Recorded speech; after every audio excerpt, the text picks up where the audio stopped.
어제 그 토요일 청년회 때 말씀을 전해주셨어요. 정유성 형제님이. 근데 제가 준비한 말씀이랑 겹치는 거예요. 말씀 중복의 시련. 그래가지고 오늘 새벽에 부랴부랴 새벽까지 부랴부랴 다시 한번 정리하는 그런 시간이 있었는데, 오늘 딱 와서 그 청년회 리더 회의를 하는데 오늘 제 순서가 아니래요. 그래서 무슨 소리냐, 저는 오늘이라고 들었는데. 그래서 했는데 이렇게 소통이 잘 안 돼서 다른 분이 하게 됐다고. 그래서 오늘 말고 다른 때에 전해달라고 이렇게 말씀하셔가지고 저 거기서는 좀 많이 무너졌던 것 같아요. 그 여러모로 사람에 대한 어떤 실망과 또 하나님께서 또 이렇게 뭔가 내 말씀을 전하는 것을 원하지 않으시나 하는 생각까지 했던 것 같아요. 근데 또 이렇게 다시 이렇게 부르셔서 다시 전해라 하셔서 뭔가 이제 마음이 다 이렇게 뭐 하나님께서 하시겠지 하셨는데, 이렇게 마음을 다시 전하게 돼서 또 이렇게 마음이 뭐썩 큰 피하고 막 이런 건 아니었는데, 그래 전해야지 하나님께서 하라고 하시는데 라는 생각을 했습니다. 그리고 오늘 또 말씀 전까지 지금도 설거지 하고 있는데, 설거지를 하다 와가지고 젖은 발의 시련. 모든 것들이 저는 이제 사단의 방해다. 뭐 설거지 말고 설거지는 제가 이제 마땅히 해야 되는 거고, 사단이 방해한다. 말씀이 전해지기까지 제가 모르는 정말 치열한 하늘의 영적 전쟁이 있는 것 같다는 생각을 해서, 제가 경험한 건 정말 작은 부분이다라는 생각을 했습니다. 저는 오늘 에베소서 1장을 두고 교제하기를 원합니다. 시간이 가능한 대로 진행하도록 하겠습니다. 에베소서 1장 말씀입니다.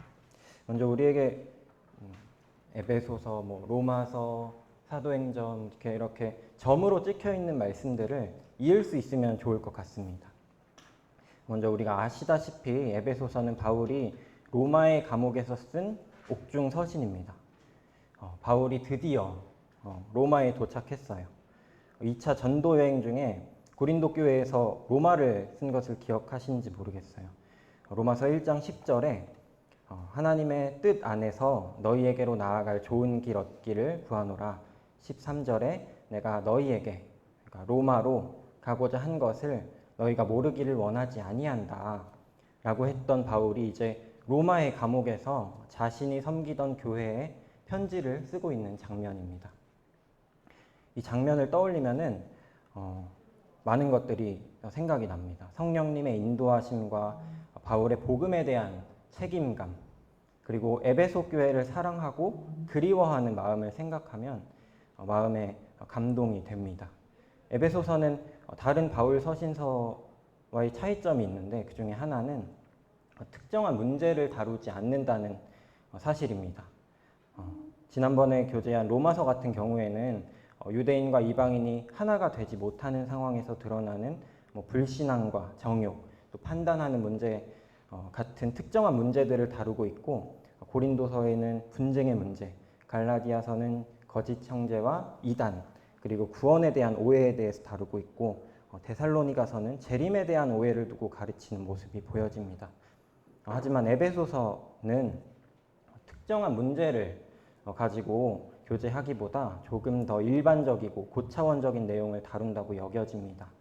에베소서 1장 1절에 보면은 후반절에 보면은 에베소에 있는 성도들과 그리스도 예수 안에 있는 신실한 자들에게 편지하노니 하는 장면만 보더라도 에베소 교회에게만 썼다기보다는 더 여러 교회와 성도들이 함께 이 서신을 보기를 바라는 의도가 있었다고 생각이 되어집니다.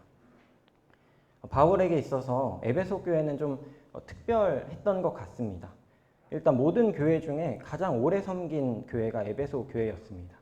에베소에서 복음을 전하면서 생긴 사건들이 사도행전 19장 한 장 전반에 걸쳐 나타납니다.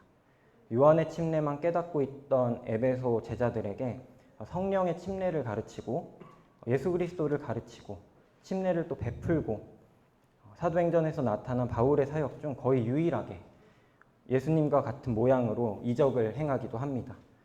예수의 이름으로 병을 낫게 하고 악귀도 쫓아내고 그 일로 인해서 어떤 사건이 벌어져서 마술을 행하던 사람들이 마술하는 책을 불사르고 이 책이 지금 값어치로 하면 50억 정도라고 해요. 그런 어떤 회개의 역사가 일어나곤 했습니다. 사도행전 20장에도 보면은 바울이 로마로 가고 싶어 했잖아요. 로마로 가기 위해서 예루살렘으로 떠납니다. 이때 에베소 교회 장로들을 불러서 마지막 인사를 합니다. 에베소서에 손을 넣고 그 사도행전 20장을 함께 보면 좋을 것 같습니다. 사도행전 20장 22절로 25절을 제가 읽겠습니다. 보라, 이제 나는 성령에 매여 예루살렘으로 가는데 거기서 무슨 일을 당할는지 알지 못하노라. 오직 성령이 각 성에서 내게 증언하여 결박과 환난이 나를 기다린다 하시나 내가 달려갈 길과 주 예수께 받은 사명 곧 하나님의 은혜의 복음을 증언하는 일을 마치려 함이라. 나의 생명조차 조금도 귀한 것으로 여기지 아니하노라. 보라, 내가 여러분 중에 왕래하며 하나님의 나라를 전파하였으나 이제는 여러분이 다 내 얼굴을 다시 보지 못할 줄 아노라. 28절입니다. 여러분은 자기를 위하여 또는 온 양떼를 위하여 삼가라. 성령이 그들 가운데 여러분을 감독자로 삼고 하나님이 자기 피로써 사신 교회를 보살피게 하셨느니라. 31절입니다. 그러므로 여러분이 일깨어 내가 3년이나 밤낮 쉬지 않고 눈물로 각 사람을 훈계하던 것을 기억해라. 32절부터는 표준세 번역으로 읽겠습니다. 32절입니다. 나는 이제 하나님과 그의 은혜로운 말씀에 여러분을 맡깁니다. 하나님의 말씀은 여러분을 튼튼히 세울 수 있고 거룩하게 된 모든 사람들 가운데서 여러분으로 하여금 유업을 차지할 수 있습니다. 하게 할 수 있습니다. 35절입니다. 나는 모든 일에서 여러분에게 본을 보였습니다. 이렇게 힘써 일해서 약한 사람을 도와주는 것이 마땅합니다. 그리고 주 예수께서 친히 주는 것이 받는 것보다 더 복이 있다 하신 말씀을 반드시 명심해야 합니다. 바울은 말을 마치고서 무릎을 꿇고 그들과 함께 기도하였다. 그리고 모두 실컷 울고서 바울의 목을 끌어안고 입을 맞추었다. 그들을 가장 마음 아프게 한 것은 다시는 자기 얼굴을 볼 수 없으리라고 한 바울의 말이었다. 그들은 배 타는 곳까지 바울을 배웅하였다. 여기까지 읽겠습니다. 바울에게 에베소는 조금 특별한 것이 아니라 많이 특별했던 것 같습니다. 이러한 바울의 일련의 마음과 사건을 기억하면서 에베소서를 대하면 말씀이 참 다른 결로 읽혀지기도 합니다. 개인적으로 이러한 에베소서의 주제가 교회라는 것은 참 의미가 있습니다. 우리 청년들에게 교회란 어떤 의미일까요? 한번 교제를 나누면 좋을 것 같습니다. 나중에. 저는 개인적으로 교회를 사랑하는 사람이 정말 좋습니다. 그런 사람을 좀 편애하는 것 같기도 합니다. 아마도 하나님께서도 교회를 사랑하는 성도를 특별히 사랑할 것이라고 생각합니다. 에베소서 1장 3절부터 교제 나누도록 하겠습니다. 찬송하리로다 하나님 곧 우리 주 예수 그리스도의 아버지께서 그리스도 안에서 하늘에 속한 모든 신령한 복을 우리에게 주시되 하나님께서 신령한 복을 그리스도 안에서 우리에게 주셨습니다. 우리가 어제도 교제했고 오늘도 교제할 내용인 교회는 그리스도의 몸입니다. 개인적인 분별로는 그리스도의 몸을 떠나서는 그리스도 아니라고 하기가 그리스도께 붙어 있다고 하기가 참 어렵다고 여겨집니다. 신령한 복을 받을 수 없다고 조금 받을까요? 없다고 여겨집니다. 교회를 떠나서는 혹은 교회의 지체가 되지 않고서는 하늘에 속한 신령한 복을 누리는 것이 영 불가능하다고까지 생각이 됩니다. 저는 우리 청년들이 서대문교회에만 있어라, 우리 교회만 섬겨라, 말하는 것이 아니라 어느 교회에 있든지 그 교회의 지체가 되기를 원합니다. 잠깐이더라도 우리가 마음이 있고 또 그것을 표현하고 그것을 교회도 느낀다면 그리스도 안에 지체가 됩니다. 제가 23살쯤에 8년 된 것 같아요. 8년 전쯤에 부산에 교육이 있어서 3개월 정도 지낸 기억이 있습니다. 3개월 정도였기에 천거서는 들고 갔었는데 천거는 안 했던 것 같습니다. 그래서 서대문교회 장로님께 잘 말씀드리고 부산의 한 교회의 지체가 되어서 정말 하늘에 속한 신령한 복을 누렸습니다. 성도의 사랑을 경험했고요. 함께 찬양하고 말씀 교제도 하고 간지 얼마 안 됐는데 제가 기타 반주도 하고 레크레이션도 진행했습니다. 또 제가 한 것뿐만 아니라 성도님들이 정말 많은 섬김으로 저를 섬겨주셨습니다. 그것으로 인해서 정말 많은 성도의 교제가 있었고 교회를 통해서 영적인 복을 받았습니다. 이 시간 이후로는 우리가 몰라서 그 복을 누리지 못했다라고 말할 수 없는 것 같습니다. 천국은 침노하는 자의 것이고 적극적으로 천국을 침노하여 하늘에 속한 신령한 복을 우리 다 같이 누리기를 원합니다. 혹자는 이런 질문을 할 수도 있습니다. 지역교회도 있지만 궁극적으로 우주적인 교회를 생각하면 지역교회에 얽매일 필요가 있을까? 이거는 이제부터 잠깐 말하는 거는 이것에 대해서 말하는 건 그냥 제 개인적인 생각이기도 합니다. 여러분도 이 질문에 대해서 한번 고민해 보면 좋을 것 같습니다. 실제로 이러한 생각들이 종종 표현되어집니다. 어떤 모임 선교회에서 우리도 교회라고 하는 말씀이 전해졌다는 사실을 들었습니다. 그 말씀을 듣고 저한테 한 청년이 왔는데 지역교회 중요한 거 아는데 그것도 교회이지 그 모임도 교회이지 않냐고 말하는 것을 들었을 때 제 마음이 속상했습니다. 일단은 제가 이것에 대해서 그때 당장 설명할 수가 없었어요. 그것에 대해서 속상했어요. 근데 이거를 제가 속상한데 뭐 할 말이 없는 거예요. 그치. 근데 아니야. 라고 말했어요. 그래서 이에 대해서 좀 오랫동안 그 형제와 교제 나눴던 기억이 있습니다.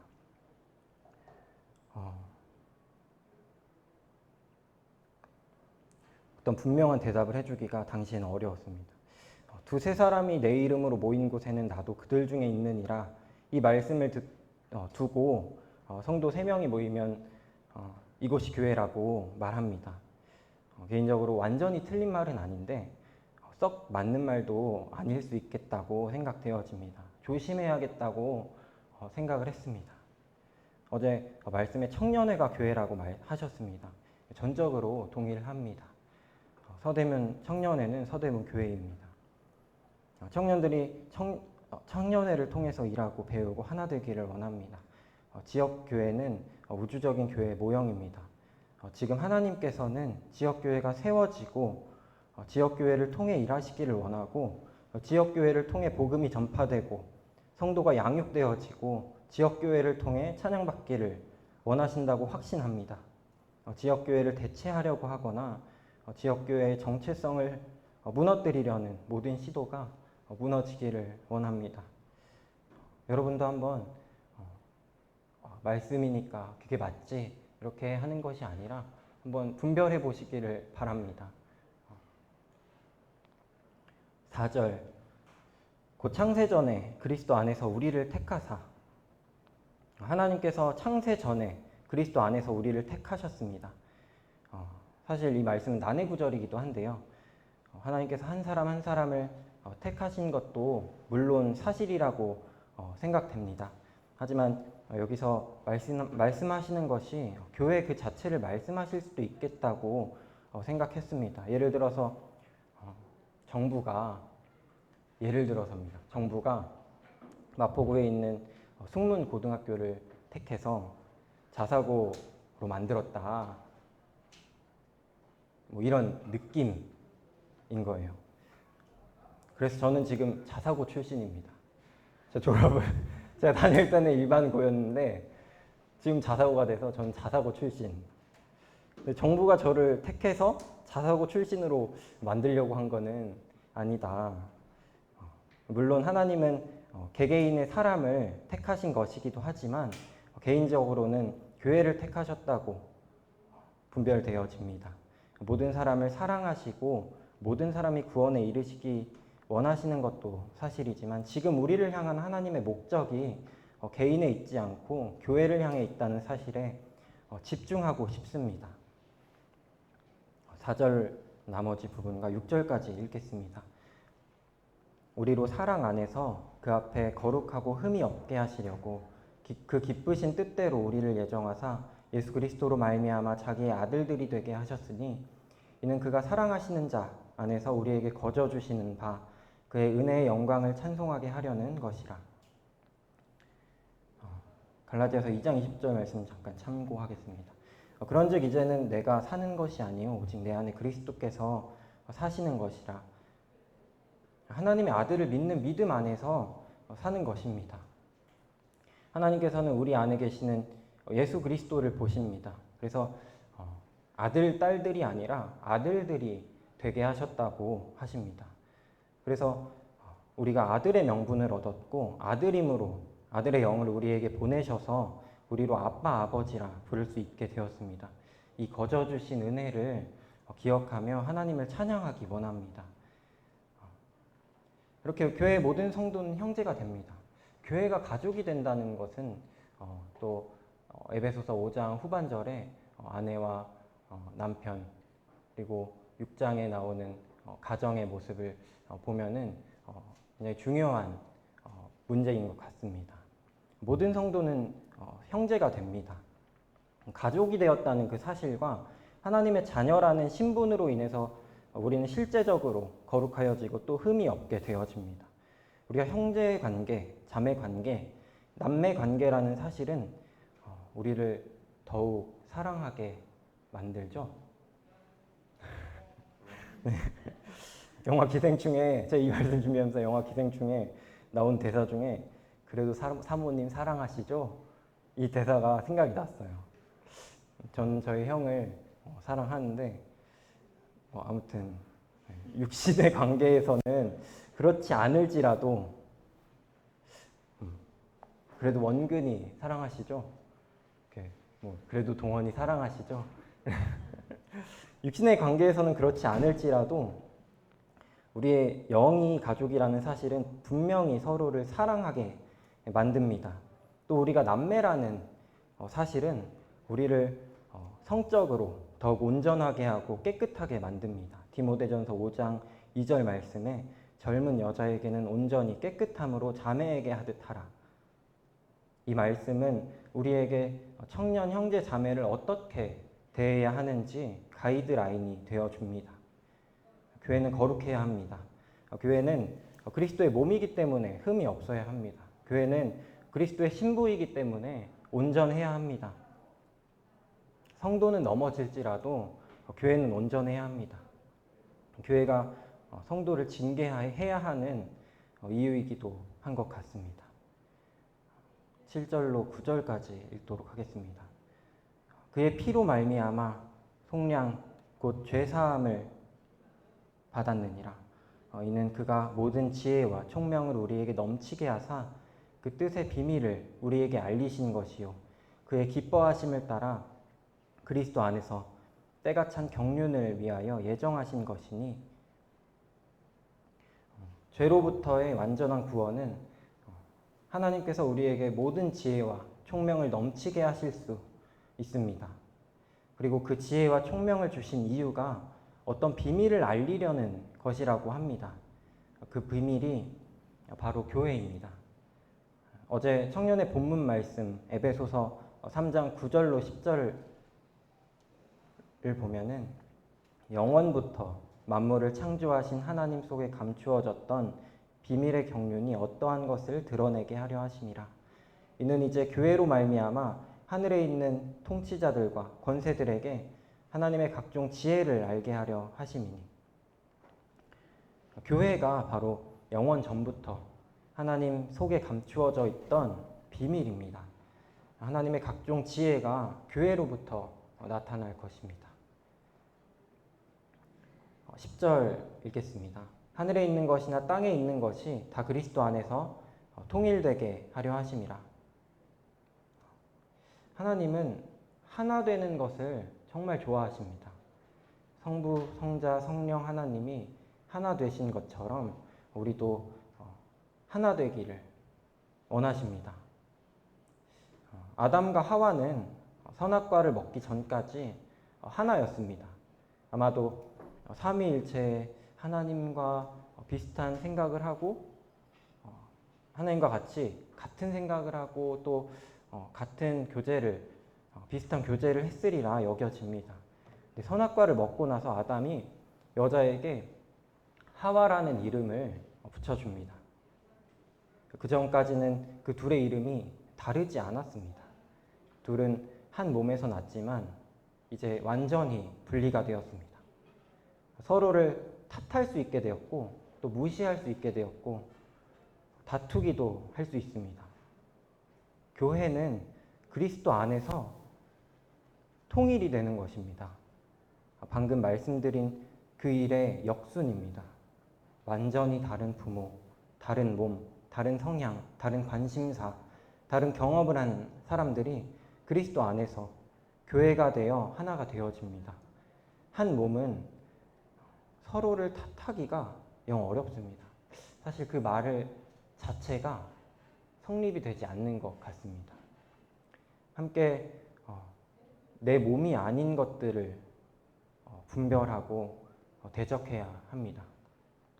에베소서 4장 3절로 6절 읽겠습니다. 평안에 매는 줄로 성령이 하나 되게 하신 것을 힘써 지키라. 몸이 하나요 성령도 한 분이시니 이와 같이 너희가 부르심의 한 소망 안에서 부르심을 받았느니라. 주도 한 분이시요 믿음도 하나요 침례도 하나요 하나님도 한 분이시니 곧 만유의 아버지시라. 만유 위에 계시고 만유를 통일하시고 만유 가운데 계시도다. 하나님이 하나 되는 것을 참 좋아하시는 것만큼이나 그 대척점에 사탄이 있습니다. 사탄은 우리를 분리시키는 것을 참 좋아합니다.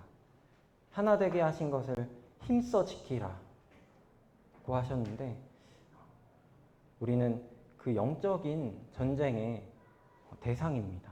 목적이기도 합니다. 교회가 분열되고 분리되고 성도가 다투고 하는 것만큼 하나님께서 슬퍼하시고 또 사탄이 기뻐하는 일은 없을 것입니다. 23절 에베소서 1장 23절 한번 읽겠습니다. 교회는 그의 몸이니 만물 안에서 만물을 충만하게 하시는 이의 충만함이라. 교회는 만물 안에서 만물을 충만케 하시는 분의 충만함입니다. 이해가 되시나요? 저는 언어 능력이 모자라서 이 짧은 구절을 이해하는데 상당히 많이 읽어봤어야 됐습니다. 제가 이해하기로는 교회가 그리스도의 충만함이라고 하십니다. 만물을 충만하게 하시는 그리스도의 충만함이 바로 교회라고 하시는 것입니다. 만물을 충만하게 하시는 분은 그리스도고 그리스도의 충만함은 교회다. 우리가 그리스도 안에서 통일이 되어야 하는 이유이기도 합니다. 그리스도로 하나가 되어야 합니다. 그리스도의 충만함이 합니다. 한편 위로가 됩니다.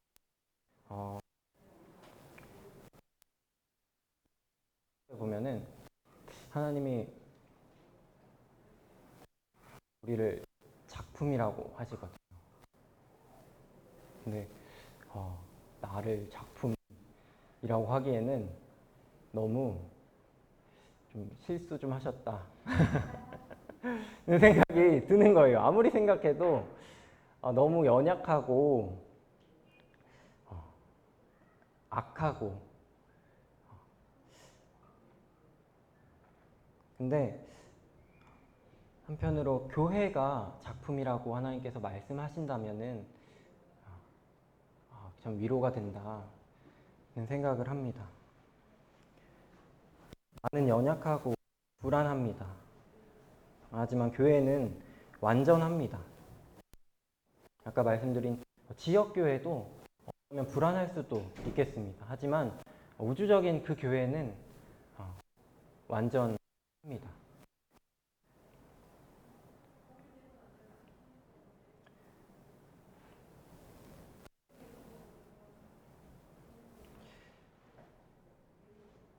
그리고 교회는 충만합니다. 그리고 나는 그리스도의 몸된 교회입니다. 교회가 되어야 충만해집니다. 이게 이론만 그렇다고 생각이 되지 않습니다. 많은 성도들이 봤는데 분명히 그 중에서도 더 충만한 사람들이 있습니다. 교회를 사랑하는 사람들이 충만하다고 여겨집니다. 삶이 넉넉하지 않은데 뭐가 저렇게 충만할까? 생각도 한 적이 있습니다. 그 얼굴에 충만함이 가득합니다. 삶이 넉넉해도 충만하지 못한 사람들이 보입니다. 교회 지체로 서 있지 못한 사람들이 그렇다고 지금은 분별되어집니다. 이론이 아닌 실제입니다. 충만해야 교회 지체가 되는 것이 아니라 교회 지체가 되어야 충만해집니다. 우리의 충만함은 어디 있는지 돌아볼 필요가 있습니다. 좋은 직장, 좋은 학교, 넉넉한 현금, 많은 시간, 많은 여행, 든든한 부모, 잘난 자녀, 아름다운 외모 봤는데 많은 시간 말고는 제가 가지고 있는 게 별로 없네요. 그것들은 참 일시적이고 한계가 있습니다. 완전하고 영원한 충만함은 그리스도의 몸된 교회에 있음을 우리가 알기를 원합니다.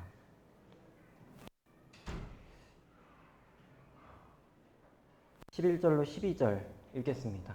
모든 일을 그의 뜻의 결정대로 일하시는 이의 계획을 따라 우리가 예정을 입어 그 안에서 기업이 되었으니 이는 우리가 그리스도 안에서 전부터 바라던 그의 영광의 찬송이 되게 하려 하십니다. 하나님이 교회에 바라시는 것이 있습니다. 그의 영광의 찬송이 되게 하시는 것입니다. 오늘 말씀 들으면서도 또 겹쳤네. 그래서 교회에 예배를 바라신다고 생각합니다. 근데 제가 그 다른 모임에 이렇게 가면은 일부러 이렇게 처음 오는 사람들에게 그렇게 말씀하시는 건지 아니면 그런 말씀을 많이 전하시는 건지 모르겠는데 사실 서대문교회에서는 어떤 이 예배 물론 이제 중요하게 여기고 이제 개인적으로 가르치시기도 하지만 뭔가 막 이렇게 많은 말씀 시간을 할애해서 예배를 드려라 이렇게 하시지 않았던 것 같습니다. 최근에 많이 하셨던 것 같은데, 네, 최근에 저도 그 예배 사회를 처음으로 보면서 예배에 대해서 많은 생각을 했습니다. 왜 만찬 예배라고 할까? 누구한테 예배를 드리는 것일까? 어떻게 예배를 드려야 하나? 오늘 많은 대답들을 또 형제님께서 해주셨던 것 같습니다. 우리는 그리스도를 통해서 하나님께 예배합니다. 그리고 그리스도를 기념하면서 또 하나님께 예배한다고 분별이 되어집니다. 또 성령님을 통해서 예배를 합니다.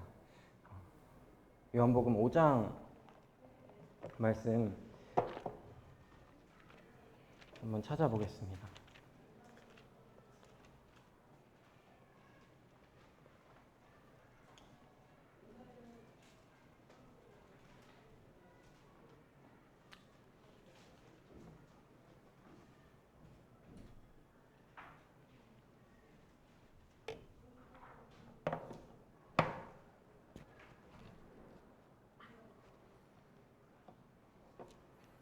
잠시만요. 제가 15장입니다.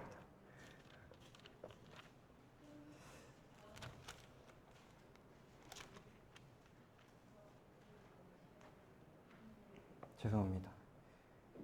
말씀을 검색 좀 하겠습니다.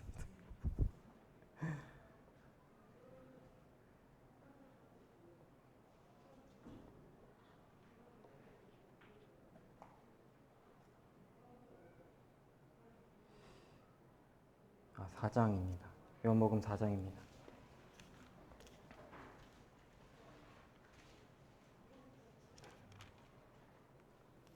요한복음 4장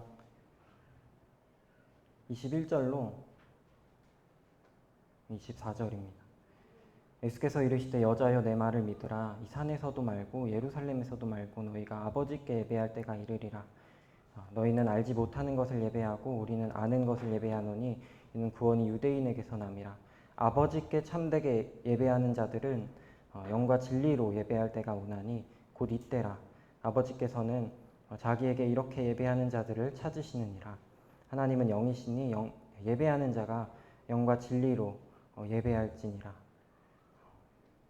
나중에 함께 제가 말씀 교제를 할 수 있으면 좋을 것 같습니다. 아버지께 예배를 드립니다. 또 그 재료가 예수 그리스도입니다.